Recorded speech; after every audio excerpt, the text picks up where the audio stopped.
Señor, te damos muchas gracias por tenernos reunidos alrededor de tu palabra. Te pedimos que tu Santo Espíritu eh, llene a Miguel, esté en este estudio para nuestra edificación, que todo lo que hoy aprendamos, pues lo pongamos en práctica, lo asimilemos y obedezcamos de acuerdo a tu voluntad. Señor, todo esto te lo pedimos y te agradecemos también por este tiempo y por la dedicación y entrega de nuestro pastor. En el nombre de nuestro Señor Jesucristo, para tu gloria. Amén. Amén. Bueno, entonces volviendo solo a recordar, el estudio que estamos viendo se llama Creciendo en Santidad y el primer tema que vimos fue Avanzando hacia la meta. O sea, todo creyente, así muy brevemente, debe tener un objetivo en su vida y en Cristo todo cambia. Antes de Cristo tú podías tener planes, objetivos, los que quisieras. Pero cuando una persona entiende la grandeza del sacrificio de Cristo y su nueva vida que ya se proyecta hacia la eternidad, lógico, debe de cambiar su mente y debe de cambiar el propósito de su vida. Y es precisamente uno de los objetivos que vayamos hacia la meta, pero a la meta que Dios nos ha fijado. Y esta va a estar basada en el servicio. Luego viene precisamente que debemos recordar el propósito, ¿no?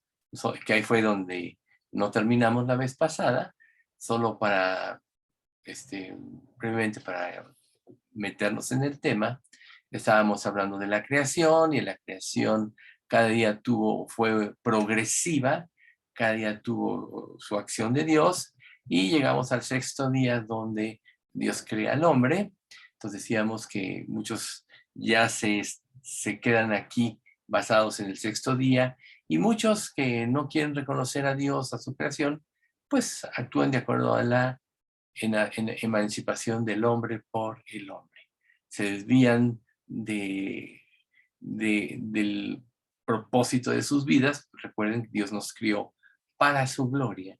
Y entonces pierden el sentido de ser, el sentido de estar, nada les causa tentación, aunque puedan tener logros terrenales, riquezas y muchas otras cosas, hay quien no logra nada, pero el caso es que viven en un camino sin rumbo, de insatisfacción, de inseguridad, y pues esto, lógico, siempre va a ser infelices a las gentes, pero lo más grave es que el final de su vida es el principio de su eternidad, que es donde empieza la peor tragedia.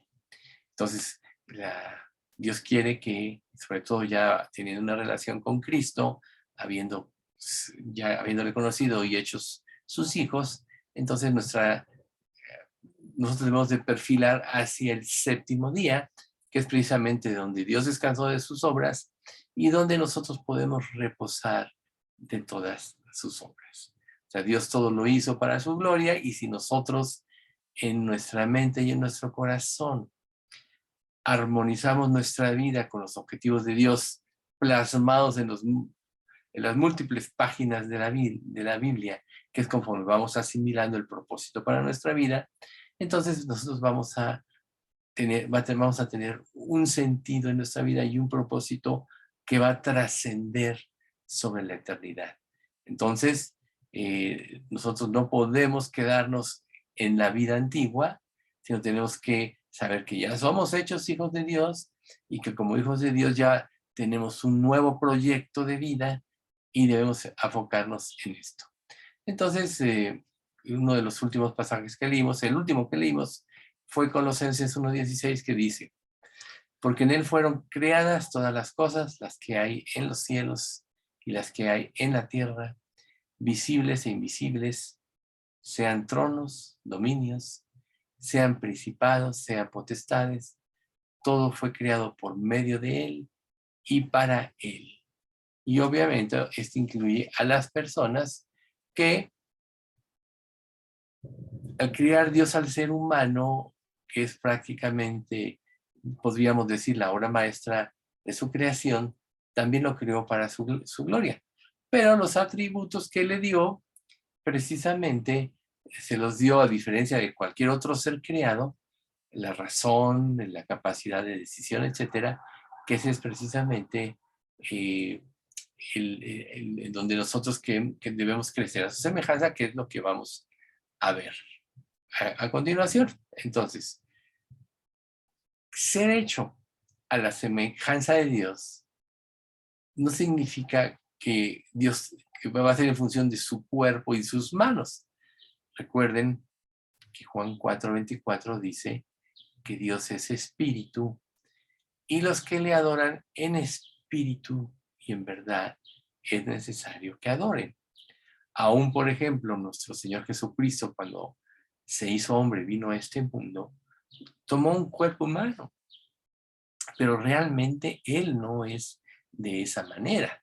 O sea, Él tomó un cuerpo para cumplir un propósito y por eso es que cuando muchos tratan de representar la imagen que Jesús tuvo aquí en la tierra, inclusive hubo quien el sudario en forma cibernética pudo sacar la expresión de su rostro al morir, etcétera. Pues todo eso no tiene tanto sentido porque Cristo solo tomó un cuerpo, ¿no? Igual vemos como cuando Moisés murió, pues Dios lo enterró donde nadie sabía. Recuerden cuando el arcángel Miguel disputaba con el diablo por el cuerpo de Moisés, no se atrevió a proferir palabra de maldición contra él, sino que le dijo, el Señor te reprenda. Eso está en el libro de Judas. Entonces, aún seguramente Satanás quería de alguna forma que supieran dónde se había enterrado para que fuera convertirlo en un ídolo, como pasó, por ejemplo, con la serpiente de bronce y así. Pero nosotros vemos más adelante, en el libro del Apocalipsis, cómo en el capítulo 1, cuando se da la imagen de Dios, es algo totalmente diferente, ¿no?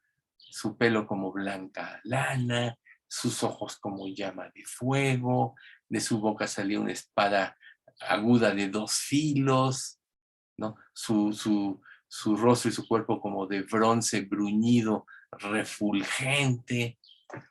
Entonces, si tú te hicieras una imagen de esta descripción, la verdad te saldría algo muy difícil, ¿no? Lo que Dios está haciendo aquí tan solo es mostrarnos aspectos espirituales, ¿no? Que implican la santidad, la pureza, que Dios todo lo escudriña, que Él es la palabra que penetra en todos lados, etcétera. O sea, ese tipo de descripción es una descripción espiritual, no así como los seres humanos nos podemos imaginar. Por eso Dios dice en los 10 mandamientos que no nos hagamos imagen ni ninguna semejanza de Él, ¿no? ¿Por qué? Porque nadie ha visto jamás a Dios y como ya habíamos comentado hace poco, Dios se presenta cuando dice la Biblia y vio a Dios como Manoah, cuando ven a Dios o como a Moisés que hablaba cara a cara en el tabernáculo, solo son formas en las que Dios se presentaba en visión, pero la realidad, como dice la Escritura, nadie ha visto jamás a Dios. Por tanto, cuando se habla de la semejanza de Dios, no podemos pensar que es algo físico, porque Dios es un ser espiritual. Entonces, podríamos preguntarnos, ¿en qué consiste en que nosotros fuimos creados a su imagen y a su semejanza? Precisamente en que Dios nos dio una mente, en que Dios nos dio una voluntad, igual que Él tiene, y como decíamos hace un momentito, nos dio la capacidad de decidir, etcétera. Y por supuesto que en la caída de Adán y Eva en el Edén, todo esto se enturbió y entonces nosotros perdimos esa forma de ser y de pensar a causa del pecado.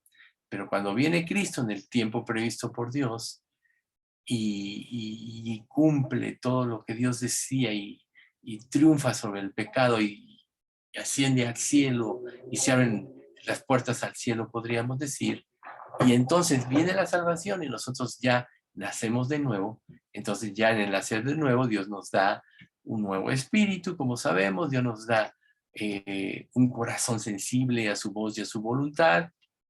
Dios nos da su Espíritu Santo para que sea el que nos haga entender y la fuerza para obedecer, para tener fe.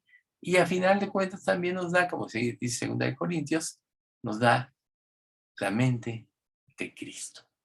Entonces podríamos decir que como creyentes y como hijos de Dios, nosotros ya fuimos restaurados a eso. Por eso es que podemos tener una comunión con Él, ¿sí?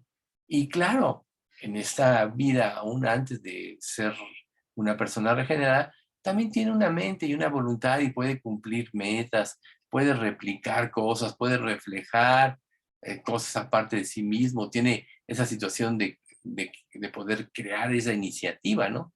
Y sabemos que mucho de eso lo ha inclinado hacia el mal. Por eso el mundo está lleno de armas destructivas, ¿no? Armas atómicas, como hoy en día se amenaza con lanzar bombas a todo el mundo si no se sujetan o se someten a ciertos gobernantes, etcétera, ¿no? Pero eso fue lo que causó el pecado. Pero Dios no fue así como lo planeó. Por eso es que en el Antiguo Testamento nosotros vemos que el propósito de la vida humana era reflejar el carácter mismo de Dios. ¿Y cómo se hacía en ese entonces? A través de esforzarse por cumplir los 10 mandamientos. Pero como el hombre ya estaba caído, pues no pudo. Por eso dice la Escritura que la carne no quiere ni puede entrar en el reino de Dios. Eh, y el ser humano no se somete ni quiere someterse a la ley de Dios. Pero cuando venimos a Cristo, cambia la situación y entonces el objetivo es que nosotros irradiemos la santidad de Dios, ¿sí? Dios va a traer una obra de crecimiento, como dice 1 Corintios 1:30, en el cual Dios nos va a traer sabiduría, santificación, justificación y redención, para que desarrollemos precisamente la mente de Cristo. Y en Hebreos 2:14 dice, según seguir la paz con todos y la santidad, sin la cual nadie verá al Señor. Podríamos nosotros pensar que este atributo de la santidad de Dios es uno de los principales del carácter mismo y de la esencia de Dios. Por eso es que dentro de los atributos de Dios, el único que se repite 3 veces, recuerdan, es que Dios es santo, santo, santo. Y por eso es que nosotros los creyentes, ya en Cristo, ya regenerados, ya con el Espíritu Santo, tenemos tantas luchas para poder llevar a cabo esta vida de santidad. Muchas veces tenemos que luchar hasta la muerte, podríamos decir, para poder crecer en santidad, porque tenemos ataques por todos lados, ¿no? Recuerden los deseos de la carne, los deseos de los ojos, la vanagloria de la vida, o sea, toda esta influencia que el mundo ejerce o trata de ejercer sobre nosotros cada día está presente. Tú no necesitas hacer nada porque sales a la calle y todo está lleno de letreros, las modas, oyes palabras, vas a tu trabajo y ves tanta corrupción, suciedad, tanta morbosidad, que nos es muy difícil. Sin embargo, a través del trabajo de Dios y con la ayuda del Espíritu Santo, y de que tú vayas muriendo a tus deseos, es como tú puedes ir creciendo en santidad. Recuerden que por eso Jesús dijo que si alguno quiere venir en pos de él, debe tomar su cruz cada día y seguirle. Esto es no dar pie a los deseos carnales que batallan contra el alma. Y esto tenemos que hacerlo como un ejercicio diario, cada momento de nuestra vida. ¿Por qué?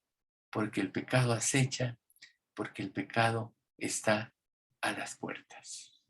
Pero hay algo muy importante cuando un creyente toma conciencia de esto y empieza a luchar, que conforme va avanzando en la lucha, va desarrollando el carácter de Cristo. Y conforme este carácter se va desarrollando, hay más fuerza para vencer el pecado. Hay más determinación, hay más capacidad, una mayor capacidad de someterse a Dios y a su palabra. Aumenta el temor al Señor, el temor básicamente del salirnos de su voluntad. Recuerden lo que dice este salmo, si mal no recuerdo, 138:7, que dice, vanidad y palabra mentirosa aparta de mí. No me des pobreza ni riquezas. Manténme del pan necesario. No sea que me sacie y te niegue y diga, ¿quién es Jehová? O que siendo pobre hurte y blasfeme el nombre de mi Dios. Entonces, aún en eso, como creyentes, nuestra mente tiene que cambiar, porque Dios nos va a mantener en una circunstancia, a cada uno de nosotros, de acuerdo a lo que somos, de acuerdo al plan de Dios, en la cual tengamos que estar dependiendo constantemente de Él. ¿Para qué? Para que desarrollemos carácter y vayamos cobrando fuerza para vencer el pecado. Ninguno de nosotros sabe, por ejemplo, cuándo van a venir las mayores tentaciones, pero el estudio de su palabra, el sometimiento a Él y a su voluntad, nos va a permitir aún anticiparnos a esos tiempos y prevenir para que cuando lleguen ese tipo de tentaciones estemos preparados. Pero si tú como creyente eres influenciado por el mundo y te dejas llevar, y suponiendo que verdaderamente seas salvo, digas, bueno, al fin que ya soy salvo, a lo mejor me voy a salvar, aunque así como por fuego, pero me voy a salvar. Muchas cosas así tú puedes pensar. No vas a estar preparado cuando venga este tipo de tentaciones y te van a destruir y te puede costar la vida. O sea, por ejemplo, recordemos a Ananías y Zafira en la iglesia del primer siglo. O sea, obviamente ellos eran creyentes porque estaban dentro del cuerpo de Cristo y decidieron mentirle al Espíritu Santo no declarando cuál era el importe total de la propiedad. Y como le dice Pedro, primero a Ananías, ¿no? Principalmente a Ananías, oye, la propiedad era tuya y cuando la vendiste estaba todo el dinero, el dinero en tu mano. ¿Por qué vienes y declaras algo diferente como que la vendiste en ese precio y das todo? No mentiste a Dios sino al Espíritu Santo. Y en ese momento muere. Y al rato que llega su esposa, pues ya Pedro le dice, oye, ¿vendiste la propiedad en este precio? Sí. ¿Por qué te confabulaste con tu esposo? He aquí los pies de los que enterraron a tu esposo y te sacarán a ti, y al instante murieron, ¿no? Entonces, eso es tan solo un ejemplo de lo que no significa prepararse. Y Pedro les dio razones. Todo estaba en tu poder. Es como, por ejemplo, si tú dices en tu corazón, yo recibí tanto y voy a ofrendar tanto a Dios. Y luego empiezas a maquinar y empiezas a decir, no, no, ya no tanto, sino tanto, tanto. O sea, en un sentido estás cayendo en una situación así. Mejor es que no prometas y no que prometas y no cumplas, dice un proverbio. Eso grábatelo en tu corazón. Dios no te obliga a nadie, por eso te dio el libre albedrío y la voluntad. Pero lo que tú decidas en tu aposento secreto entre tú y Dios, sí cúmplelo. Ahora, estar preparado, y eso es lo que va a desarrollar nuestro carácter. Cumplir en primera instancia lo que Dios nos pide. Sed pues vosotros perfecto, como vuestro Padre que está en los cielos es perfecto.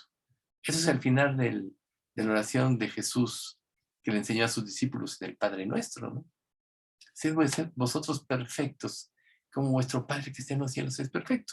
Y entonces esto solo va a suceder en la medida que nosotros vayamos aprendiendo a someternos a Dios. ¿Va a ser doloroso? Sí. ¿Va a ser incómodo? Sí. Porque nuestra mente tiene un falso concepto de la vida y de la felicidad.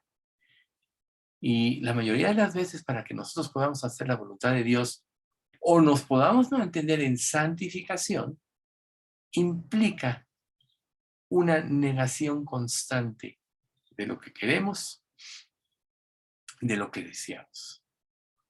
A final de cuentas, ¿cómo puedes llegar a combatir esto en la máxima expresión? Te lo dice la misma Biblia. Haz a otros como quieres que te hagan. Y no le hagas nada a nadie que no te gustaría que te hicieran. Así de simple, ¿ves? Cuando tú empiezas a cumplir esto, automáticamente empiezas a morir a ti mismo. Y eso empieza a desarrollar en ti fuerza interior. Como dice en Efesios, fortaleciendo con poder en el hombre interior por su espíritu. Efesios capítulo 3. Para que habite Cristo por la fe en vuestros corazones, a fin de que arraigados y cimentados en amor, seáis plenamente capaces de comprender con todos los santos cuál sea la anchura, la longitud, la profundidad y la altura, y de conocer el amor de Cristo que excede a todo conocimiento. Aquí es donde tenemos que concentrarnos. Dios nos puso el ejemplo, aguas con los micrófonos, Dios nos puso el ejemplo de lo que es dar. Porque de tal manera amó Dios al mundo que dio a su propio Hijo. Cristo nos puso el ejemplo de lo que es dar. Nadie me quita mi vida. Yo la pongo por mí mismo.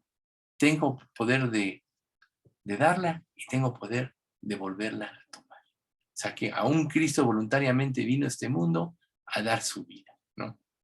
Haya pues en vosotros este sentir que hubo también en Cristo Jesús, el cual siendo en forma de Dios, no estimó el ser igual a Dios como cosa a que aferrarse, sino que se despojó a sí mismo tomando forma de siervo, hecho semejante a los hombres.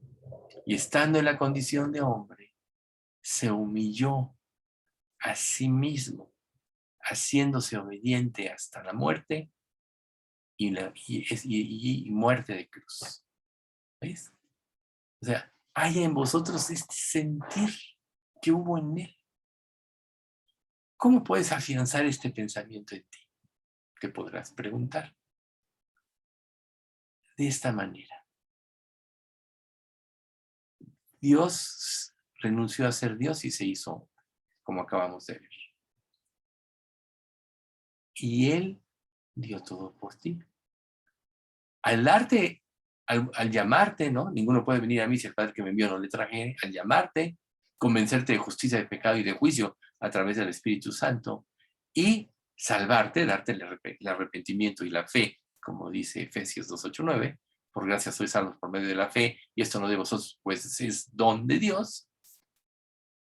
Debe haber en ti una gratitud perpetua a Dios. Entonces podrías decir lo que dice 2 Corintios 14:15.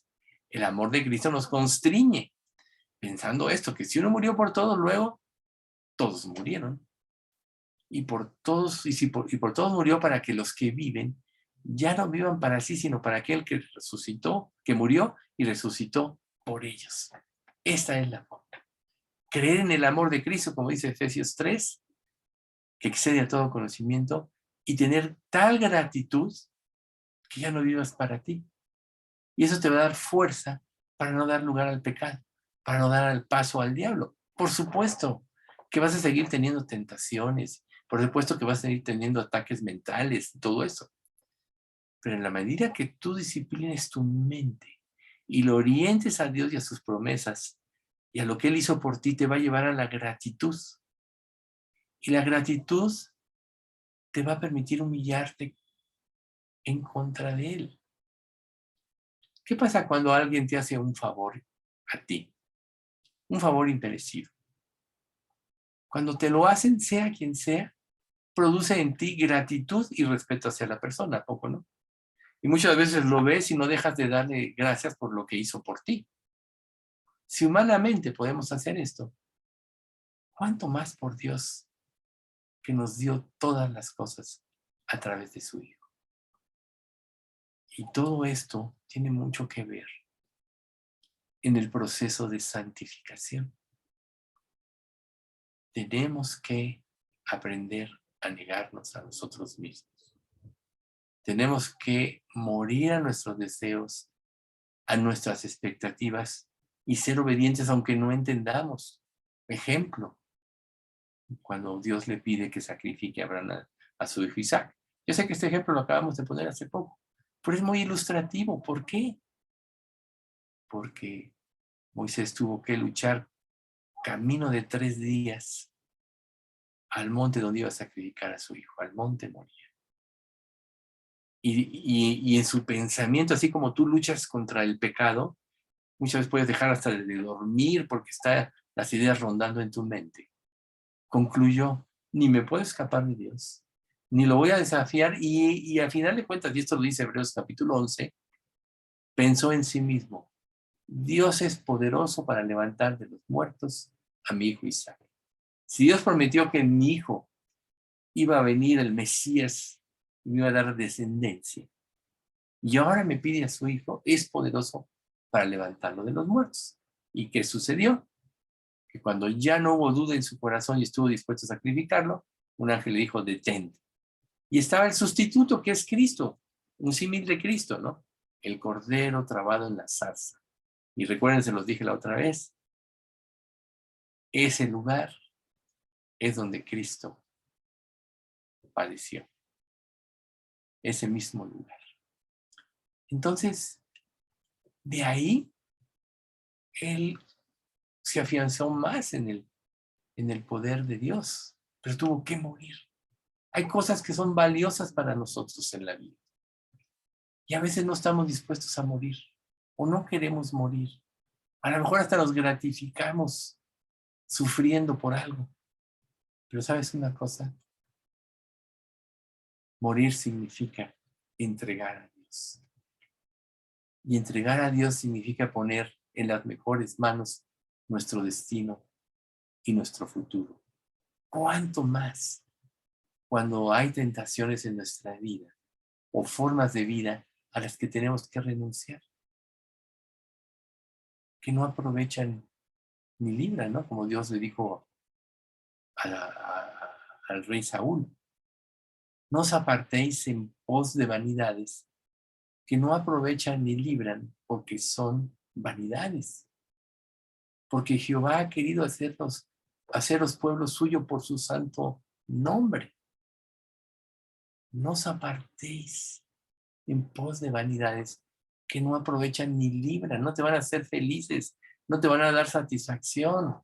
Lo que te va a dar satisfacción y lo que va a producir en ti felicidad es vivir en armonía con Dios, es crecer en santidad, es ser cada día más y más semejante a Él. No hay cosa más grande, ni experiencia más grande. Recuerden que la Escritura también nos dice para aquellos siervos que siguieron la voluntad de Dios, entra en el gozo de tu Señor. Estaba meditando en eso hace un rato y pensaba yo, bueno, a veces el pecado nos tienta y somos tentados porque todavía pensamos que el pecado puede traer satisfacción a nuestra vida. Pero ese es un engaño, porque el pecado nos deja vacíos, como la mujer samaritana. Todo el que bebiere de esta agua volverá a tener sed, mas el que bebiere del agua que yo le daré no tendrá sed jamás, sino que el agua que yo le daré será en él una fuente de agua que salte para vida eterna. Capítulo 4 de Juan, ¿no? Entonces, a veces el pecado nos causa tentación porque todavía pensamos que algo nos puede dar. Y la verdad es que nos roba. Porque aunque lleves a cometer el hecho, te va a dejar más vacío. Te va a dar sentimientos de culpa porque infringiste la ley de Dios. Si no, en el capítulo 3 de Juan, después de que Dios nos llama, que somos bienaventurados por ser hijos de Dios, se dice, cualquiera que comete pecado infringe la ley. O sea, la ley sigue vigente, porque es lo que rige nuestra conciencia. Cada vez que la infringes, hay sentimiento de culpa, hay separación de la comunión con Dios ya como creyente. La restauración viene cuando confiesas tu pecado y pides perdón en nombre de Cristo. Pero entonces el pecado te engaña y te sigue engañando. Entonces, estar en la presencia de Dios no tiene igual y tú lo vas a ir comprobando en la medida que crezcas en santidad. Porque mientras más semejante seas en ese aspecto a Dios, más comunión vas a tener con Él y más parecido vas a ser a Él y más fácil te va a ser acudir a Él y relacionarte con Él. van a estar hablando en los mismos términos. Las metas van a estar asimiladas por ti, que son las metas más grandes y más altas, que son las de Dios. Y eso te va a hacer feliz. O sea que la santidad es lo más grande que podemos aspirar tener en esta vida, aunque de inicio pueda tener un costo. Entonces, el propósito es que Cristo sea replicado y reflejado en nuestra vida. Ese es el propósito. Esa debe ser nuestra meta. Por ejemplo, cuando nosotros leemos el Antiguo Testamento, vemos que el propósito de la vida humana era replicar y reflejar el carácter de Dios. Por eso Dios, en el Antiguo Testamento, se conoce parte de su carácter o el carácter de Dios, y por eso es tan importante. Sabes que de desagradar a Dios, sabes cuando Él reacciona, cuando Él castiga, sabes que tiene paciencia, tiene misericordia, etcétera, ¿sí? Pero ahí vamos aprendiendo lo que es el carácter de Dios, y ahí es donde debe de crecer en nosotros el temor de salirnos de su voluntad. Dice Hebreos 12:14, seguir la paz con todos y la santidad, sin la cual nadie verá al Señor. Fíjense qué importante pasaje. A lo mejor no lo puedes ver, pero sí lo puedes palpar. En la medida que tú vayas creciendo en santidad. Dios es santo y Él irradia santidad, y tu compañerismo con Él va a ser que irradies lo mismo. ¿Por qué creen ustedes que cuando Moisés estuvo la segunda vez, después de haber roto la primera vez las tablas del testimonio de los 10 mandamientos, subió otros 40 días y 40 noches, y cuando regresó, su rostro irradiaba por tan solo haber estado en contacto con Dios? Y ya sabemos, la Escritura nos dice que esa gloria se fue desvaneciendo. Pero el hecho de que Moisés estuviera en contacto con Dios irradiaba de la presencia de Dios su luz, su majestad, su gloria. Así, todo creyente, cuando va creciendo en santidad, irradia a Dios. Y es muy notorio al mundo incrédulo. Las personas pueden decir, como quizá ya te han dicho, oye, yo estoy en contra de esto, pero veo en tu vida paz, y veo que aunque tienes problemas, estás en paz. Yo quiero de eso, ¿no? Eso es parte de nuestro testimonio, que muchas veces nos permite.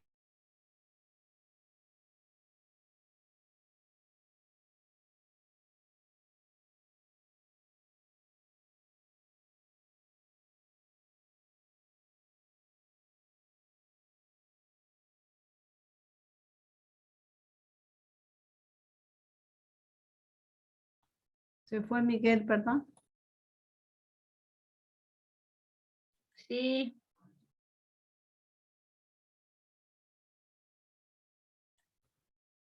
Se le ha perdido la señal. sí. Sí.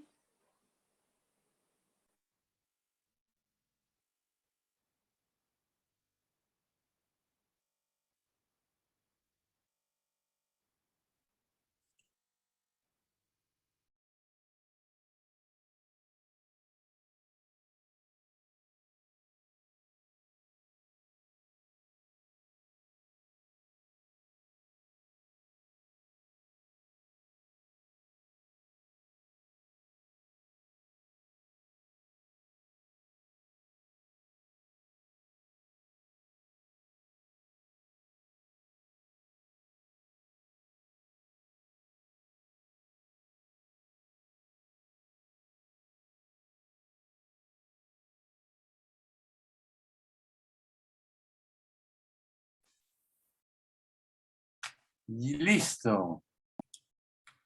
¿Qué dijeron? Ya se fue, ya se lo llevaron al cielo, como Elías. Nada. No, porque nosotros estábamos aquí.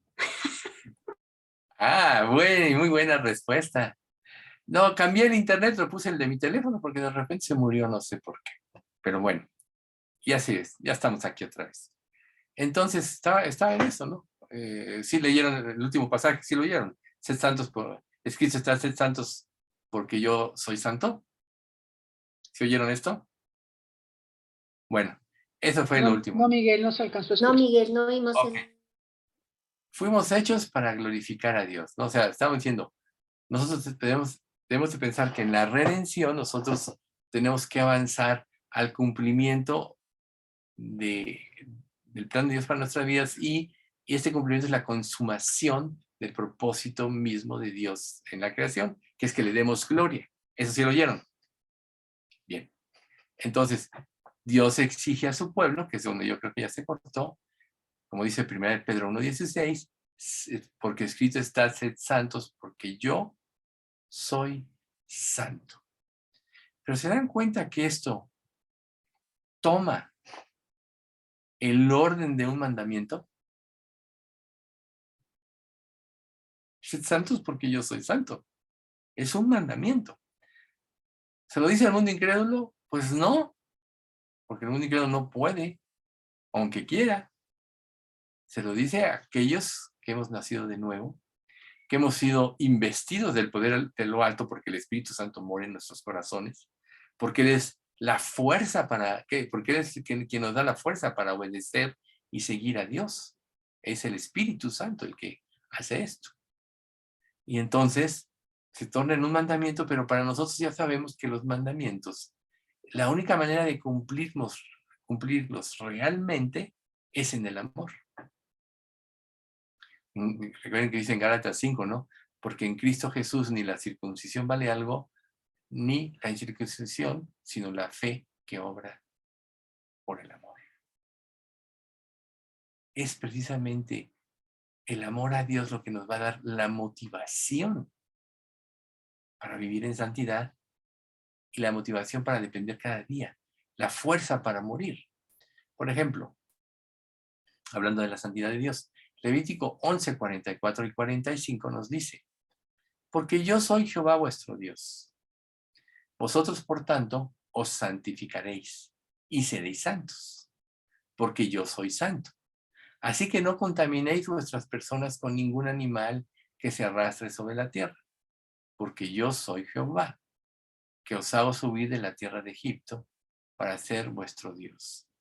Seréis pues santos, porque yo soy santo. Aquí podríamos decir, como Israel caía en la idolatría, recuérdense de los 2 becerros de oro de Jeroboam, ¿no? Que uno puso en Dan y otro en Beerseba, para que la gente no fuera a adorar a Jerusalén cuando se dividió, cuando se rompió el reino de Salomón. Lo que Dios está diciendo, que no lo puedes, nada puede compararse a Dios y nos puede arrastrar a la idolatría, sino que tenemos que concentrar nuestros ojos solo en Él. Entonces, cuando tú, por ejemplo, te das permisos en tu vida respecto de malos pensamientos, respecto a acciones que sabes que Dios desaprueba, es como si estuvieras retrocediendo o frenando tu proceso de santidad. Por no decir que todo lo que tú antepongas a Dios se convierte en un ídolo. Nosotros ya sabemos que los ídolos de la actualidad son más sutiles que la adoración que tenían en la antigüedad. El amor al dinero, el prestigio, etc. Son los ídolos, ¿no? No puedes cambiar a nada por Dios. Nada en este mundo puede sustituir a un que es finito, puede sustituir a un Dios infinito. Acuérdense que la tierra y las obras que en ella hay, como dice Pedro 3, serán deshechas. ¿Vas a poner tu esperanza en algo que te puede dar esta vida, este mundo? No.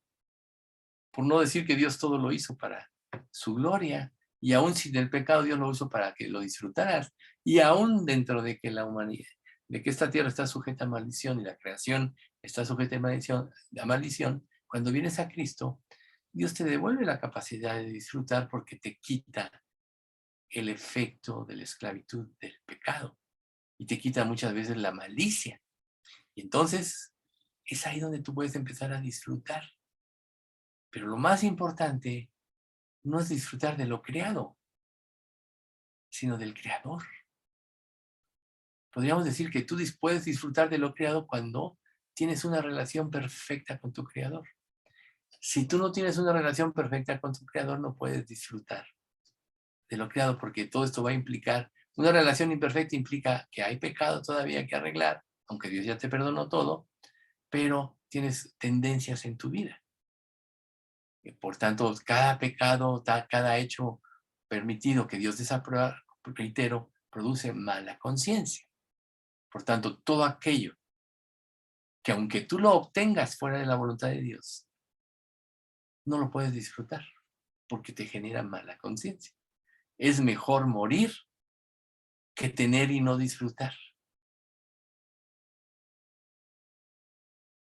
¿Se acuerdan de este proverbio que dice, mejor es vista de ojos que deseo cumplido? A esto se refiere. Cuando tú tienes un deseo, piensas que el día que se cumple vas a obtener la satisfacción verdadera. Pero cuando se cumple el deseo, te das cuenta de que no era realmente lo que tú querías. Por eso es mejor vista de ojos que deseo cumplido. ¿Ven? No sé si alguna vez lo hubieran meditado, lo habían entendido de esta manera. Y así pasa con Dios. O sea, todo aquello que pueda causar que nos salgamos de la voluntad de Dios es un espejismo. Cuando llegamos ahí, no hay nada de lo que pensábamos que iba a haber. Así nos engaña el pecado. Pero ¿cuánto nos afecta? ¿Y cuánto podemos afectar a otros? Pero lo más importante, afecta nuestra relación con Dios.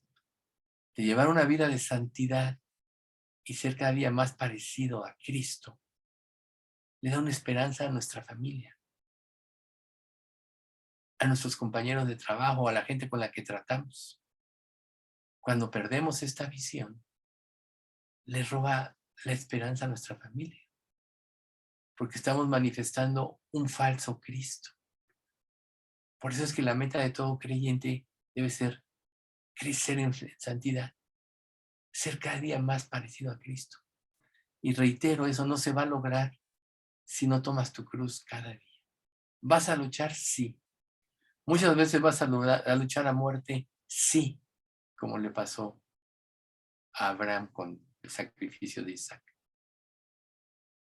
Pero recuerden lo que nos dice la parábola de la perla del gran precio. Que el reino de los cielos es como una perla de gran precio, que cuando alguien halló esta perla, fue y vendió todo lo que tenía para comprar este campo. Y en un sentido, en el momento de nuestra conversión, eso hicimos. Para que tú te arrepintieras, verdaderamente, tenías que reconocer que en todo Dios tenía razón. Que nada hay en ti bueno. Que estás separado de Él por causa del pecado, etc. Y claro, entre paréntesis, el diablo ha trabajado mucho a través de las religiones falsas del cristianismo en distorsionar este hecho. Entonces malbarata el arrepentimiento y la gente no se llega a arrepentir. Luego piensa que es creyente, fracasa y luego dice Dios no existe, a mí no me funcionó Cristo. Pero esto es culpable ¿de quién? De aquellos que no, si fueron creyentes en un principio, que no quisieron crecer en santidad, que no estuvieron dispuestos a morir. Recuerden, Lucas 9:62, lo acabamos de mencionar también en el estudio pasado. Ninguno que poniendo sus manos en el arado voltea hacia atrás es apto para el reino de Dios. Una vez que estás en Cristo, si realmente estás en Cristo, ya no puedes voltear a la vida que antes tenías. Ni puedes pensar que vas a encontrar satisfacción en nada de lo que te ofrece. Porque sabe bien que es un espejismo. Y te va a robar días, meses, quizás años de crecimiento espiritual. ¿Acaso no dice Dios de Satanás que es el ladrón? El ladrón no viene sino para hurtar, matar y destruir. Pero yo he venido para que tengan vida y que la tengan en abundancia. Ahí está la diferencia. El ladrón es Satanás y todas sus insidias, que te engañan y te impiden entregarte de corazón. Siempre va a estar poniendo sustitutos de Dios en tu vida, Satanás. Ya nos perdió si somos salvos. Ya no puede robarnos la salvación, pero sí puede hacer que quitemos los ojos de Dios, que quitemos la seguridad en su provisión, la seguridad de nuestra salvación, la seguridad del plan que Él tiene para nuestra vida.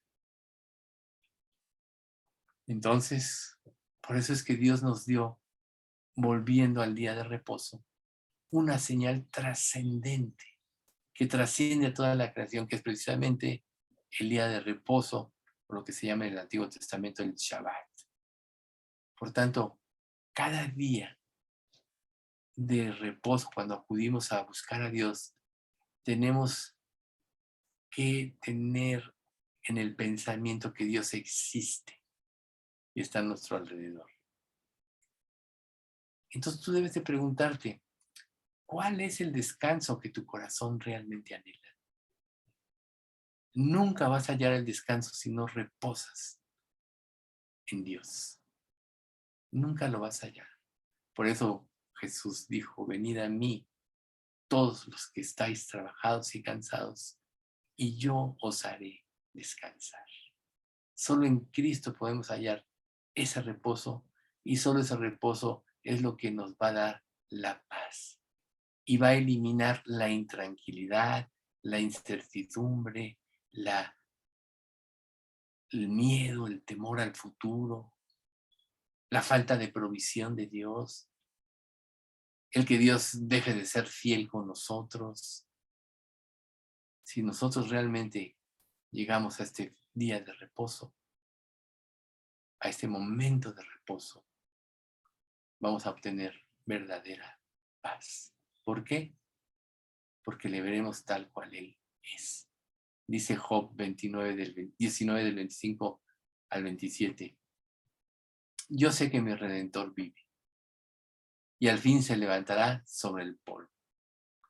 Y después de deshecha esta mi piel, en mi carne he de ver a Dios, al cual veré por mí mismo, y mis ojos lo verán y no otro, aunque mi corazón desfallece dentro de mí. A pesar de todas las pruebas que Job vivió, que ¿quién de nosotros pudo meterse un tratamiento como el de él? ¿Quién podría decir, a mí me ha ido peor que Job? Yo creo que nadie. Él dijo, yo sé que mi Redentor vive y un día yo voy a ver a Dios. Y quiero decirte que en la medida que tú crezcas en santidad, la imagen de Dios será cada día más clara para ti. Sus atributos espirituales serán más una realidad para ti. Y la alabanza a todo esto es algo importantísimo. Por eso son tan importantes los himnos que cantamos cada domingo en nuestra iglesia, porque estamos alabando a Dios. Por eso es que tenemos que tenerlos como algo importantísimo y no decir, ay, los himnos. No, los himnos es el momento crucial de la alabanza a Dios en función de todo lo que Dios nos está enseñando y revelando. Imagínate tú, si ni siquiera te dignas asistir a un estudio pudiendo hacerlo, de lo que te estás perdiendo. Es como cuando tú le hablas a una persona de Cristo. Puedes hasta rogarle, ¿no? Como decía Pablo, como si Dios rogara por medio de vosotros, de nosotros, reconciliados con Dios. Tú le rogas a una persona y se envanece, se llena de orgullo, se da el lujo de menospreciarte, de escarnecerte, y no sabe lo que se está perdiendo y lo que tú quieres compartirle. Así pasa cuando nosotros no obedecemos en algún aspecto de Dios en nuestra vida. No sabemos lo que nos perdemos. Pero en este caso, principalmente, nos estamos perdiendo la oportunidad de alabarle como iglesia. Recuerden capítulo 5 de Apocalipsis, un día la iglesia toda la iglesia, todos los salvos de todos los tiempos van a entonar un himno que nadie conocía hasta ese momento. Unidos todos los creyentes, entonando un himno de alabanza a Dios. ¿Cómo será aquel día? Pero ahorita es la preparación para ese día. Imagínate si tú llegas ahí menospreciando sus himnos o solo repitiéndolos así, sin entender por dentro que estás alabando a través de ellos al único que realmente lo merece todo. Te estás haciendo un fraude a ti mismo. Por tanto, así como Dios tiene el propósito de glorificarse por medio de nuestras vidas en la redención, también vemos este mismo objetivo en la creación y en la creación del sexto día, principalmente en el hombre, glorificarle a Él como Él merece. Vamos a dejarle aquí, ya el próximo miércoles vamos a iniciar el tercer punto, que es planear el crecimiento. Vamos a dar gracias. Padre bendito, te queremos alabar y bendecir en esta tarde y te damos gracias por este estudio. Gracias, Padre, por habernos redimido y darnos el privilegio de ser hechos hijos tuyos, no porque lo mereciéramos, sino porque tú, en tu infinita bondad, nos escogiste y aún antes de la fundación del mundo. Gracias por habernos preparado a lo largo de nuestra vida este momento de nuestra conversión y habernos hecho hijos tuyos, y una vez como hijos tuyos darnos la esperanza de vida eterna de estar en tu presencia por toda la eternidad. Ahora, Padre, nuestro más grande anhelo es glorificarte con nuestras vidas, para lo cual te pedimos que nos des fuerza para ir creciendo en santidad, amor por ti, que nos dé la fuerza para negarnos a nosotros mismos y glorificarte en todo lo que hagamos. Llévanos, Padre, a una vida de profunda consagración. Llévanos, Padre, a tener como prioridad en nuestra vida el deseo de hacer tu voluntad, para un día no salir avergonzados y alejarnos de ti con tristeza y dolor porque no hicimos lo que debimos haber hecho después de que tú nos llamaste a tu presencia y nos hiciste hijos y herederos de Dios y coherederos con Cristo de todas las cosas. Padre, queremos pedirte especialmente por Pati López, que pues, le ha sido muy difícil sobrellevar estos últimos tiempos con sus terapias. Te pedimos, Padre, que tú la fortalezcas y termines sanándola plenamente para tu gloria, y que aún, Señor, tú sigas recuperando a Héctor, a Ceci de su operación, y a todos los que, pues todos tenemos de alguna manera ciertos males. Sobre todo, Señor, ayúdale a Pati Herrera, ahora que pedía, que está buscando un nuevo trabajo, encontrar el trabajo idóneo donde pueda servirte y alabarte. Y, Señor, por todos, para que podamos vivir en una santidad creciente y un día glorificarte como iglesia. Te pedimos esto en nombre de Cristo Jesús. Amén.